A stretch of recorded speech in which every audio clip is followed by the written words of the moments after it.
ఈరోజే అనగాష్టమి. అసలు అనగాష్టమి అంటే ఏమిటి? ఆ వ్రతాన్ని ఎందుకు చేయాలి?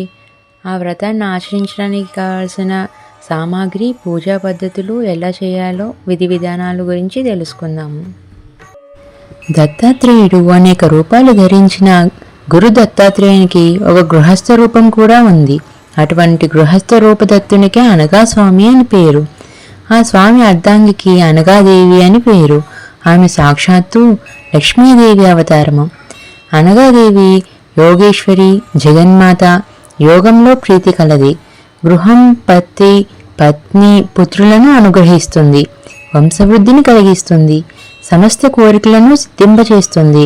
కవితాశక్తిని, కళలను ఇస్తుంది. ఈమెకే మధుమతి అనే పేరు కూడా ఉంది. ఈమె అనగస్వామి భ్రూమధ్యం నుండి ఉద్భవించినది. దత్తాత్రేయుడు అనగను వామభాగంలో ధరించి ఉన్న శాక్త రూపము. అగము అంటే పాపము. ఇది 3 రకాలు. అనగము అంటే ఆ 3 రకాల పాపాలను నశింపచేయడం.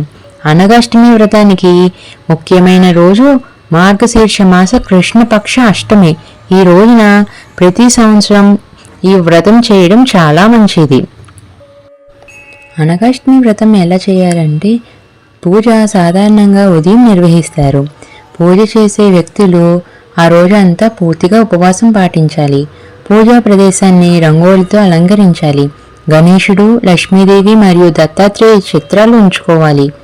ముడి బియ్యం మరియు నీటితో నింపిన కలశం పూజ దగ్గర ఉంచుకోవాలి. కలశం నీటితో నిండి ఉంటుంది. కొన్ని పువ్వులు మరియు తమలపాకులు కలశాన్ని మామిడి ఆకులతో అలంకరించి కొబ్బరికాయతో మూసి ఉంచాలి. కలశం కుంకుమ మరియు గంధంతో అలంకరించాలి.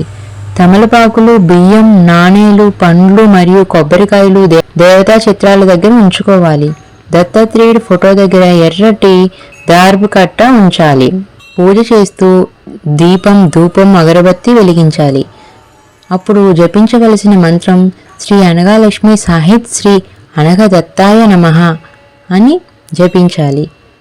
ఈ పూజ అనంతరం కుటుంబ సభ్యులందరిపై ఎర్రటి దారం కట్టాలి.